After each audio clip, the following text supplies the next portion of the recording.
good afternoon to you. On behalf of the Board of Education, thank you for your time over the last few months in advising us on a variety of issues, but you've also given your time to this, and I thank you. I also want to thank you for being persistent and this COVID-19 crisis. I know it's new for all of us, this environment that we're in, but y'all are the most resilient bunch out there. So thank you for continuing to be diligent about doing your work and about being resilient during this time of drastic change.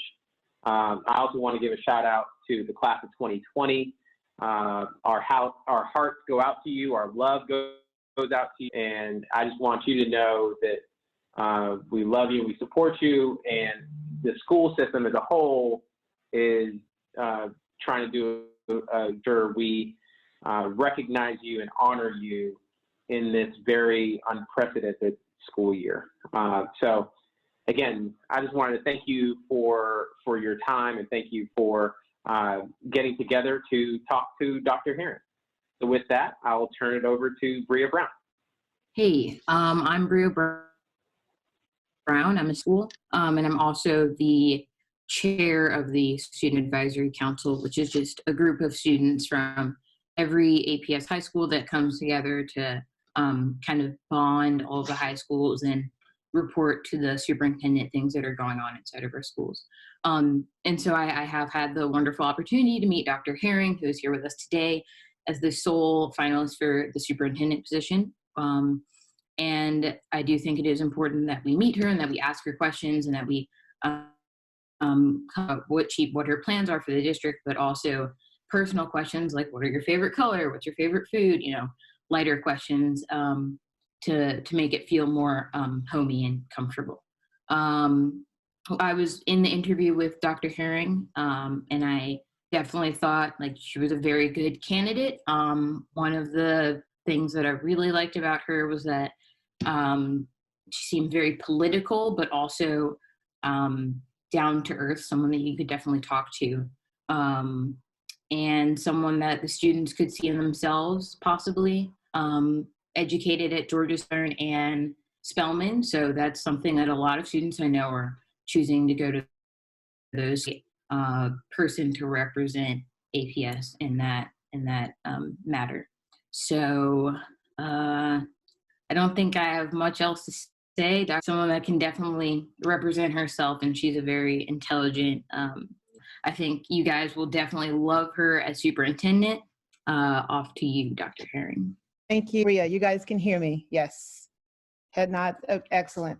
So if I can take a moment, I want to echo a couple of things, but I want to start with thanking you, Bria. A very kind introduction.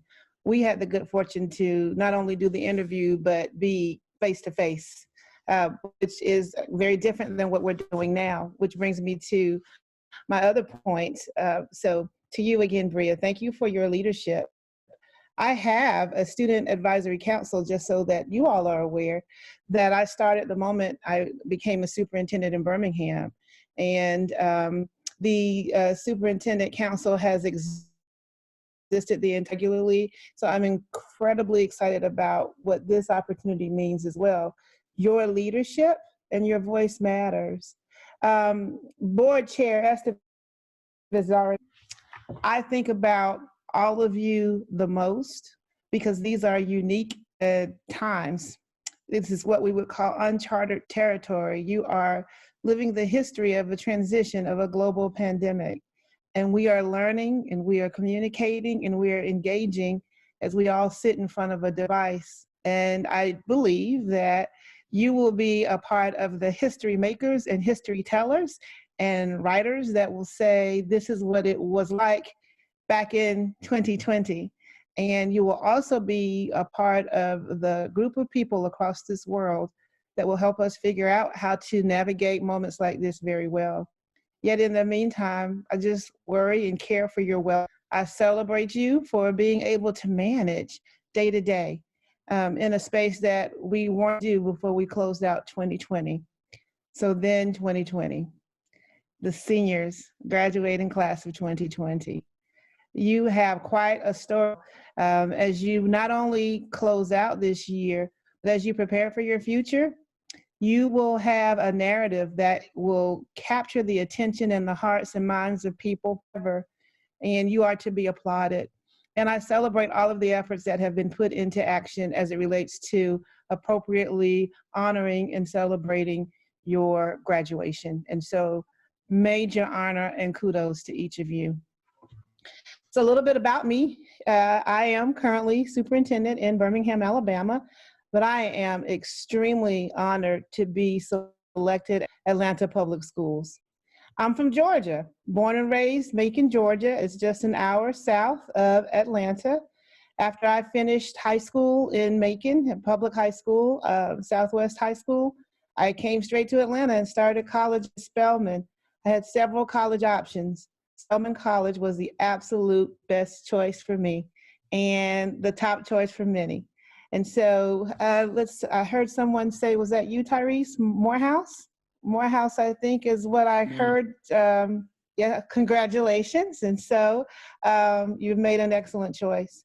I then went on, and Bria's already shared it, and went to school to do several things in education. I've been a classroom teacher. I have also been a school counselor and spent several years as a school counselor in Atlanta, in DeKalb County. And went back to school again. And then when I finished school, graduate school with my doctoral degree, I found myself in leadership. And I have worked as a district leader in several states, in Carolina, in Kentucky, and in Alabama. And I am incredibly excited to be coming back home. And just specifically, Charleston, South Carolina, Louisville, Kentucky, Birmingham, Alabama. I also worked in my hometown of Macon, and now back home. And my goal and my hope is to be home for as long as you will have me to champion you. And the last thing I'll say before we get into questions is that one of the things that's always been important to me as an educator is to remember who and the end client is. And it's all of the faces that I see as I'm looking on the screen, since we're not face to face. You're the end client. You are who I have the honor to serve. So your voice matters, your position matters, your opinion matters, and your experience matters. And for us, we have to remember that all of this work is about making sure that you are well and that you meet every dream and every idea that's embodied inside of you as a talent. So that being said, it's my honor to try to answer it. And Bria, how do you want to navigate questions? So as a counselor and a teacher, I can start, but I really believe that I have a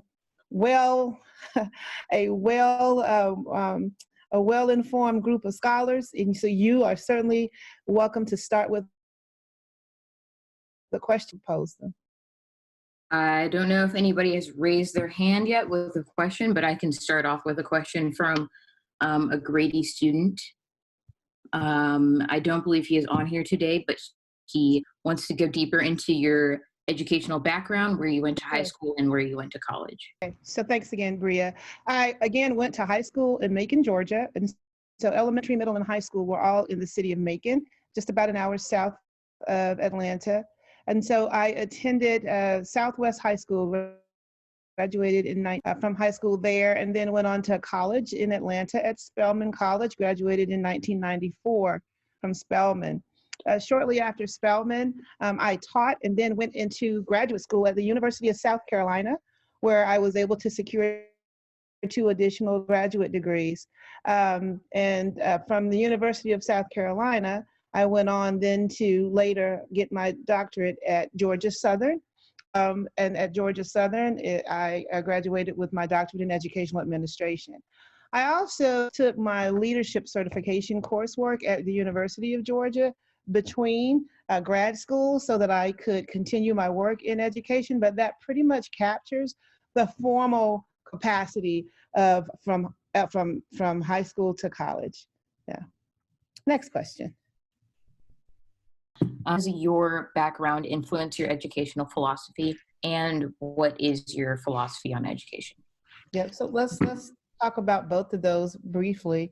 So I shared where I went to high school.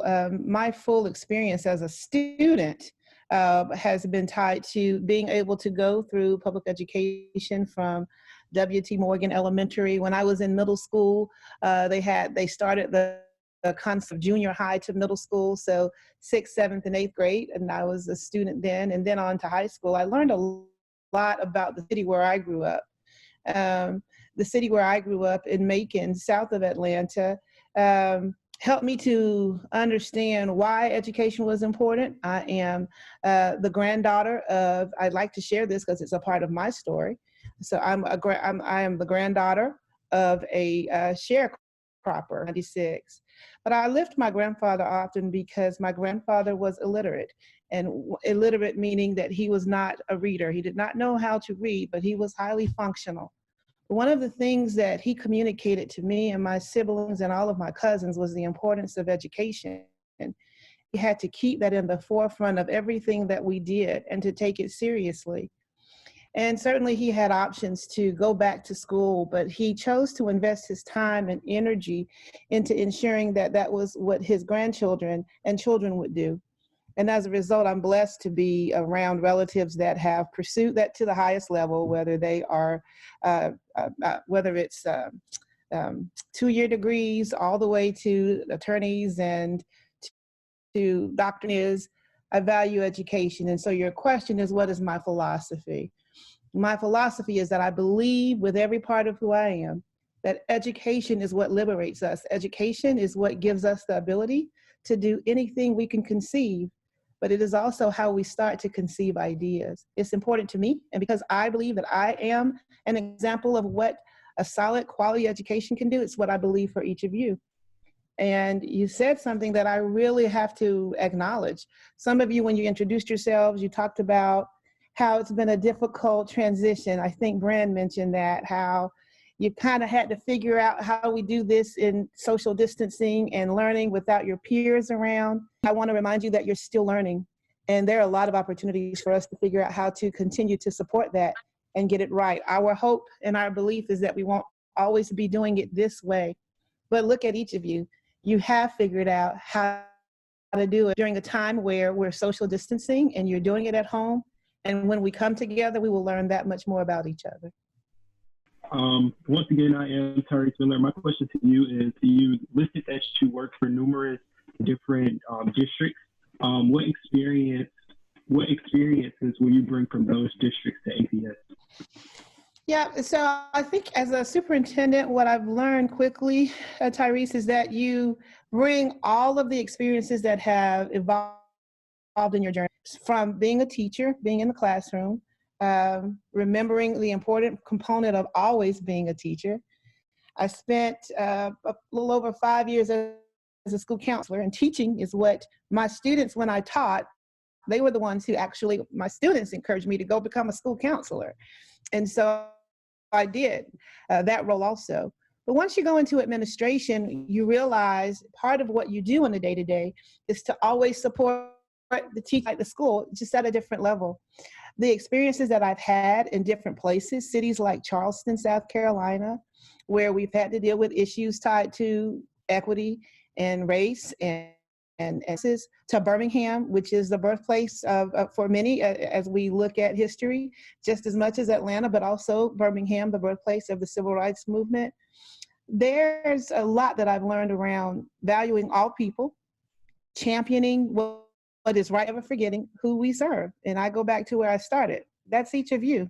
You have to be in the buildings. You have to be connected to us for us to be able to do our work. So we don't ever want to forget. I choose never to forget that this work is about each of you. Hi, I actually have 2 questions. My first question is, what ways are you going to try to remove the social and economic differences?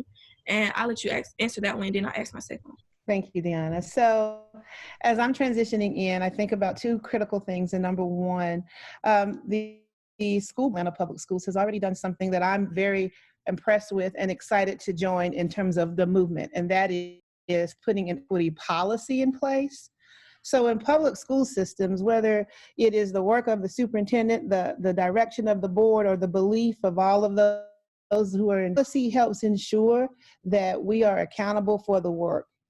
And so when a policy comes into place and that policy is tied to equity, part of my work and opportunity will be to work with the board, work with your school leaders, your parents, to take the time to learn where resources are not equitable, to take the feedback that even you give as it relates to having resources or not having them during the pandemic, and taking our and work to champion those solutions first. That's what I believe is important. And that's certainly a part of the immediate work that I look forward to bringing and co-leading.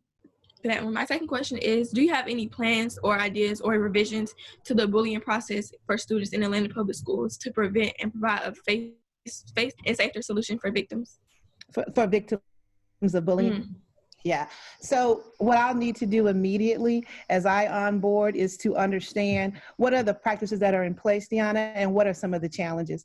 As a former school counselor and as an advocate for anti-bullying, I know that that is mission critical. I know that it's important that all of you not only feel safe, but that there are practices that champion and support everybody inside the school building. So to tell you that I have the immediate plans is more appropriate for me to tell you that I have the plan to sit down and to learn what the practices are, hear your voices as members of the council, and work across the district to help ensure that what we have in place, we monitor and we support, and that we do well and we keep it as a priority. So that's important. And I will not negate how important it is that anti-bullying, not just in campaigning, but in actions, continues. Okay, thank you so much for that. Great questions. Thank you. You're welcome. So I was gonna ask, you plan to leave in APS? That's the first question. What legacy do I plan to leave? Wow, that's pretty powerful. Well, I am coming in at a time where we will all be a part of how did we successfully come out of the pandemic and revisit what the school looked like. I think that's part of being a leader. I think the other part of the legacy that I would want you to help join me is how do we champion the work tied to equity, which goes back to Deanna's question. And then how do we continue to celebrate and honor the academic achievements of every scholar at the highest level possible? So, Destiny, it's important for me to say, I think we have to do all of that through the lens of equity. And it takes all of your voices and all of the adult educator voices and partners. And so that our legacy will be that we are even better than we were before. Where we find ourselves sitting in 2020, look at not just data, but look at you. Look at those of you who represent 6th, 7th, 8th, 9th grade, et cetera. What will be the successes that we can say we've done and that you are the living proof that they have occurred? Academic support, as well as the trend of what our new normal starts to look like. I think that's a powerful legacy. But the legacy is not in the superintendent as much as it is in what the superintendent does in collaboration with the board and other leaders for the children we serve. That's the legacy. Thank you. And my second question is basically, how actively will you participate within each school? For example, the Dr. C, like, you know how she is, sports events, like how actively would you participate in each of those events? Yeah, so that's a great question. I'll tell you what I currently do and what I look forward to doing even more. It's not uncommon, or whether it is just a surprise visit to the school, to push into classrooms, to join into meetings. So I think that's a critical part of being a superintendent, and I celebrate that that's something you've experienced, and to making that a part of what I do as your superintendent in Atlanta Public Schools, that you can see me, that I'm visible, and that I'm accessible, not just to you as scholars, but to your parents and to the staff as well. Thank you. The order now will be Hannah and Devin, and then Soraya, and then Ralph, and then David, and then Zola. So you guys make sure you know where you guys are. Hannah, Devin, Soraya, Ralph, David, Zola. And then Bria, can I come after Zola? Because I have a few questions as well. Yeah. Hi, my name is Hannah. I was just wondering, how has your past experience as a counselor impacted your, like, how you work with students, and how will it continue to impact that? Yes, thank you very much for that question, Hannah. So serving as a school counselor comes with a couple of unique things. Number one, being trained to not only listen, but to try to connect to where your person, the individual that you're talking to, where they're coming from investing strategic time and practice to first being able to be a listener before responding. We're in a unique time, and I think that's really important right now, that I'm able to not only listen, but build relationships, give myself a chance to build relationships, not just with students, but here again with the greater Atlanta public school community. I think that that's important. Knowing that as we go through different stages in this process, that there are stages to it. So however you all might be feeling, whether hey, I think Devin was referencing how I think you said it sucks, kind of, right? But as we come through it, you're stronger, but that you know that you're not alone. And that whether you are feeling challenged in the way that you're learning or just missing the people that you're used to seeing, being a counselor allows me to have I believe, a different level of sensitivity to that, and trying to connect to those to support you. Thank you. Kind of following up on Destiny's question.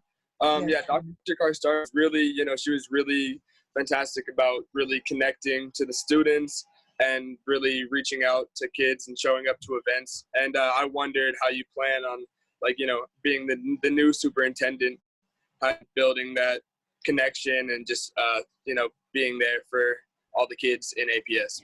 And so I am very happy to hear that that was a part of how you, and I think that that continues to be a place of celebration and applaud. If you had a chance to talk with, and I certainly thought about this, the members of my existing Student Advisory Council in Birmingham, they would tell you this: I'm present and that I'm visible, and whether I'm invited, oftentimes it's an invitation to be at the school, or whether I realize how important it is to students that I am physically there, I take that effort. And so I would just like to jump in, Devin, and continue in that space. I know social distancing is challenging, so until we find ourselves no longer social distancing, it's like this will also have to be a part of connecting. And as we come out of this season, will be an exciting opportunity to connect even more. Some of those are planned, whether it's the advisory council or other events, and then some of those are a part of, for me, the schedule. Make time to be inside so that we can connect and build a relationship as a member of the overall APS Thank family. you very much. So like the other two students stated, I'm just going to piggyback up off of that because I attend Carver High School and we are a partnered school with Purpose Built. So like the policies are kind of different.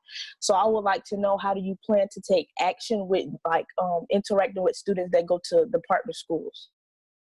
The schools, I love that question, Soraya. All schools are APS system. And so there is not an exception to choosing one over the other, opportunity of prioritizing and making sure that as a superintendent, acknowledging innovative ways that each of our schools exist and pushing in to your point, learn more, build greater relationships, and be able to celebrate what is unique and successful at each of your schools. So it goes back to the same point, prioritize that, even in the midst of all of the other things that come with the superintendency.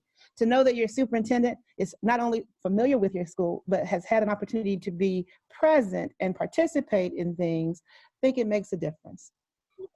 What is your approach towards growth and closing gaps in our school system from high-income families during this crisis and beyond? Yeah, and so I think your question is twofold. It's like, what's the approach to growth during this time and then beyond? Educations that I find that I have not only in answering this, but with my peers across the country, but also from my experience in support. So the area that I've had that experience is in the area called support services. So one of the things that we have to do is to continue to monitor, and the word I would use is assess, to make sure that we have a sense of how you're performing and where those challenges are. And Ralph, those are in two places. Not just how you're doing academically, but what is your social well-being? How do you feel? Your emotional well-being? What are you thinking about? What are your fears? How is your overall health? So those are critical components of being able to assess growth. So we want you to be strong in math and science and reading, et cetera, but we also know that you've got to be well in those other places. with social distancing, we're learning how to do that, not just through devices, but through programs that allow us to monitor that. But once we come out of that, the other thing we're going to have to do is continue to do it again to see where we all are, because we've all been impacted and we've all experienced this different dynamic with social distancing and bringing learning out of the classroom and into the home and onto a device. That's a great question. And what is your response towards closing the gap from low-income families to high-income families during this crisis and beyond? Yes, and so when you look at how we close the achievement gap, we've got to take a couple of things into consideration. It's not just the barrier of we don't have the traditional face-to-face, but we still have the opportunity to see our data or the information that tells us where our challenges lie.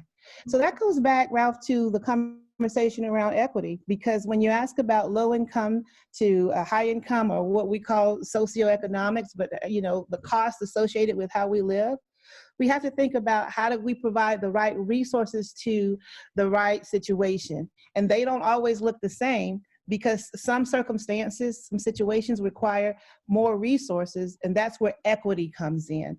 That's the approach to that I believe is important to take, and I also believe is what the board and the system is married to doing during this crisis and beyond.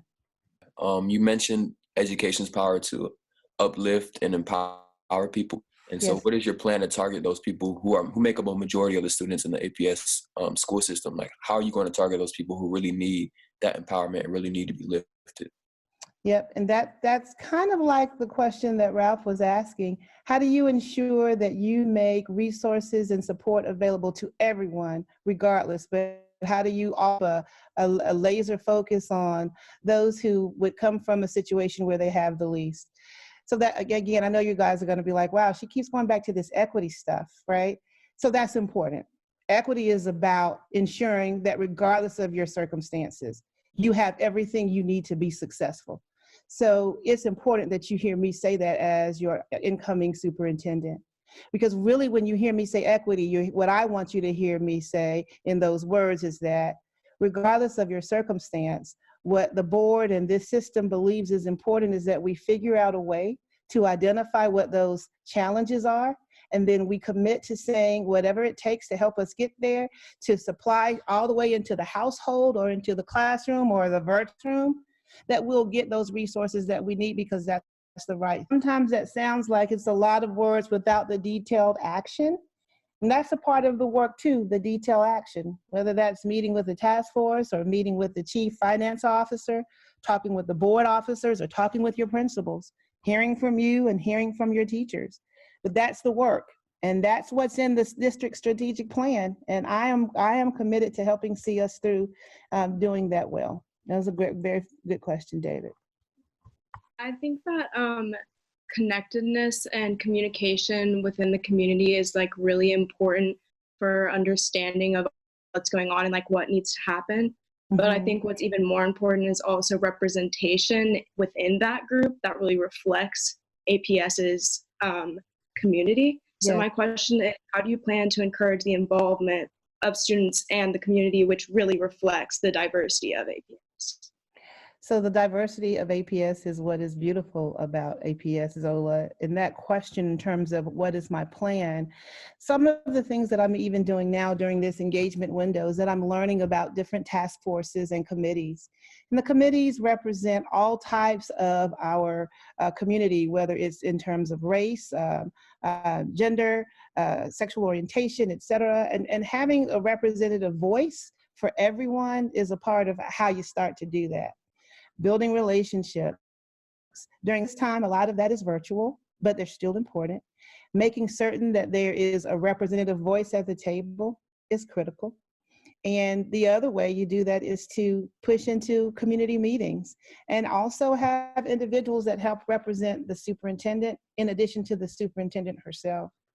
Now, it's one thing to be into the community and listen and build relationships. The other part is action. And so then the action is doing more than just we transition, having a more crafted plan that captures how do we engage. There are people who will help us structure that, but I will remain committed ensuring that the voices are well represented, and where I don't know who that might be, I'll be learning. and I'll value that just as much. Thank you. You're welcome. We have a lot of students with questions, so we might make a Google form for you guys to ask your questions and maybe get their answered later. Just hold your questions, write them down, so that we can record them. After Dr. Herring speaks, I believe we will probably close it off. So I did want to ask one question, and Bria, maybe you will have to push into the hand raising for responses so we can hear as many voices. I want to say to you that what stays in the forefront of my mind is the wellness and the well-being of each of you.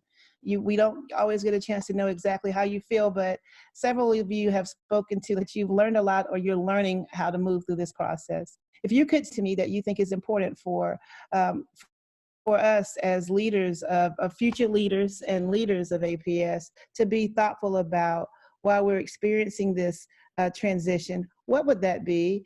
Is it that students would need more, or something that you've learned, that you've done, that you didn't realize has really made a difference? Wow, you all should think about this. I'd love to know what that is from your voice. Or difficult, one thing that has been really unique that you've learned. Pick one or the other. Unique or difficult? Devin.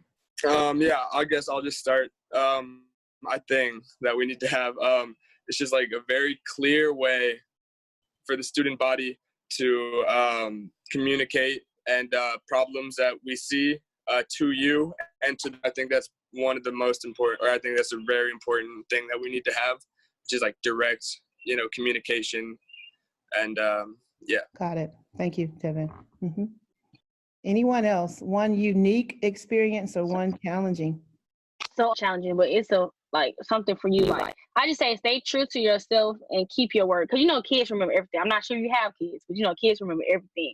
But I know it's not going to be a quick change and it's not going to be easy. But I just say stay in there and just they're going to work with you. That's APS. So yeah. Thank you, Destiny. And I didn't mention that. I do have, who's 23 now. She graduated from Spelman as well, but I'm a mom. Yeah. And you guys don't forget. You're right. Was there another?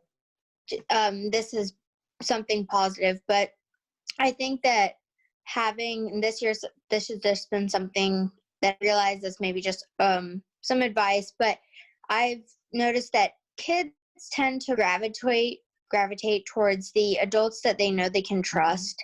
So if you become that person and you just, you reach out to them and you become someone that, they can definitely depend on, it'll just be good for all of us and it'll just strengthen the community we have here in APS. Thank you, Hannah. And I think that's very true. And what I also believe is that I want to earn your trust. And part of the way you earn that is proving oneself. And so I embrace that. And I think you're right. I think you're right. My question is, would you change the curriculum that would make it easier for us to transition into the real world? So I don't know if that's to change the curriculum, Kyla, or learn more about the curriculum, but what I think I hear you saying is to pay attention to it. And part of what you'd like to see is a curriculum that prepares you for real life, real world experiences. So I agree that that's an important part of the curriculum and would absolutely entertain what that looks like and work with staff. Once again, I am Tyrese Miller, and I have two questions. What do you feel is the biggest challenge coming into our school system in this time of the pandemic? The biggest challenge is that part of the way we're getting to know each other is virtually. That is the challenge. I think it takes away from human interaction, but I honor that we have to be safe and we have to respect what it takes for us to be well and for all of us to heal in addition to society to heal. But that is without question the biggest challenge, doing so much of this engagement. But I also think we're committed to doing it this way because we recognize the importance of keeping leadership moving forward and getting us ready for what will be the future. Okay, and my second question is, what do you need from us as the student body to not only continue to build this relationship with you, but make a positive impact on APS? So two things. I appreciate that question. I need for me, it's always been, even with my existing student advisory council, need for you to exercise use of your voice, not to have fear or concern around what you believe you need to say. So we'll figure out a way to make that channel of communication available. And then the other part is using your voice to be a messenger to your peers peers. It influence and power as leaders. All of you are clearly leaders because I see you in this forum. And so for as much as you had access to engage with the superintendent or create or make recommendations towards the work, get that feedback from your peers. Share what you're excited about. Galvanize the effort to put them in front. You have the power to do that, and I want to help support that and champion that for you as scholars. Thank you. Hi, my question is, could you describe what you want APS to look like after 1 year of you being superintendent? After 1 year of having been superintendent, I would be humbled and excited if everyone that I've had a chance to have and into what their exchange has been like with me as superintendent. What does it feel like? What does it feel like to be a part of the Atlanta public school system, because leadership has changed, and that's something that leaders want to help support, culture. But I also have to say this to you, Deanna, I think we're coming out of a pandemic. I want us to be able to celebrate a year from now the well and the health of all of our students and our employees, the wellness and the health of us being able to continue to do this work, and that we figured out ways creatively and innovatively on how to teach and learn, and to celebrate the examples that come in students and in teacher success. And then perhaps that we might even be an opportunity for others to learn how to do that well. That's something a year from now I think would be incredibly important. And then for students and households where resources may not look the same, I figure out how to champion and support that in an equity so that all of us have what we need to be successful. A year from now, you know, I know it takes time, but a year from now, that would be, I think, a victory for all of us. Okay, thank you so much. I'm very excited to be a part of this journey with you. Thank you. I'm excited as well. Okay, so again, I'm Soraya. I'm just gonna jump in because I was after Deanna. So I don't really have any questions, but I do have suggestions of things that need to be improved, because you did say that you would like to focus on the well-being of students. Yes, ma'am. So I believe that some things we need to improve on within the whole district is after-school tutoring. Okay. Making that available, because I know it's a lot of conflict with like transportation at some schools, and how would they, you know, have teachers to stay like that. So after school tutoring, and a student actually mentioned to me to have help with like fine arts programs, because you know that's a way for students to express themselves and that. So fine arts as far as bands and different art programs and everything, to give students outlets for the things they like to do. Taking notes. Yes, ma'am. Thank you. Thank you so much. Okay, so I was after her. Once again, I'm Destiny Crawford from Mays High School. So I have short questions, but they can be like a yes or no. I will be in contact with you even though I'll be a graduating senior. Okay. Well, I'm graduating class 2020, but I will be back with APS. Okay. But okay, so first question is yes or no. Will you bring back No Child Left Behind? So no, I don't have the capacity as a superintendent to do that. Yeah, that's federal. More of a no than it is a yes. Mm-hmm. And I don't know if you meant some components of it, but that's a longer conversation. Okay. And then a suggestion is, I think you should do like a big event to introduce yourself, and then maybe like a lunch with some students from each school, so you can build your own student advisory in Atlanta. Like keep doing APS, and maybe you can bring your down here. But I think the superintendent, Dr. C, and you should be at the lunch together, so they can realize that y'all will continue to work together. I love that recommendation. Thank you. And then, so I would say, how would you improve like the communities around certain schools? For example, my school, Mays High School, I know we have alumni and stuff like that, but all of them don't participate or like be wanting to help students within the school. But we do have an alumni like page or whatever. But how would you improve the involvement? Because you know, schools are based on the community. Right. If the community bad, they already suggest that the school is bad, but that's not always true. Right. So I think there's an opportunity to focus on community involvement, that to the schools, the clusters inside of APS. So I think that would require some sit-down creativity. Individuals like yourself, there will be more people who are more intimately familiar with the community than I am, but pulling together community partners to celebrate and honor what is great in our schools, whether they are alum or they live in the community, whether they have children there or not.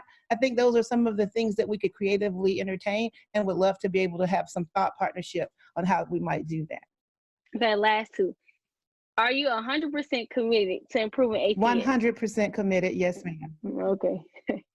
And the last thing I was gonna say, for example, like they said before, communication within people. Like, for example, the superintendent have like a little box on the APS website where you communicate with her. I just suggest you keep the communication. Keep those lines of communication open. That's Yes, all. ma'am. Yes. Thank you for your questions, Destiny. One, Bria, or what do you think? How are we, Pierre? I thought we had an elementary school student who had a question. Paige Carnes, or is there anyone else who may have a question? I think we had another student. You have a question? Question is, what are your plans to help move the school district to greatness? Yes, Paige, thank you. So I think part of that plan for the superintendent is to look at the performance data, assuming that we define greatness in several categories. Greatness is tied to academic performance. It's tied to increasing the graduation rate. It's tied to ensuring that we invest in your health and well-being so that you can be the best student you possibly can, and that we also invest and provide resources for every school and every classroom as needed. And so those are part of the plans, taking the time to learn what our data says in terms of where we currently exist, and then creating a vision. It's all tied in the strategic plan. And so part of what I'd like to do is in partnership with the school board and school leaders and partners across the community, take our existing strategic plan, look at those strategies, and put action to work. I think that it was designed to take us to greatness, and as the superintendent, might not only be the head champion for that, but to help put together with other great brains throughout APS, the steps that take to make sure we do it and do it well. That's where I would start. Okay, I think our time is hit. I thank you, Paige, for that last question. It's 2:05, and I thank you to all of you. Thank you for your well thought out questions, for your patience and your curiosities. Thank you for some trust, and I am looking forward to doing that. But most importantly, thank you for letting us know that you're doing well. And if for some reason that's not the case, please let us know. Reach out, whether it's to me or Pierre or the adult that you know you can communicate to, so that we can also continue to support you during these times. I'm proud of all of you. I celebrate you. Look at you. You're leading, and you're doing it while we're social distancing. You're doing it very well. I'm proud of you. Jason, I don't know if you wanted to come in to kind of close us out. And before we do that, Bria, do you have any closing remarks as our council chair? And you did an amazing job in questions. Thank you. Rock star, Bria, rock star. I would first like to say thank you for everybody that was able to attend.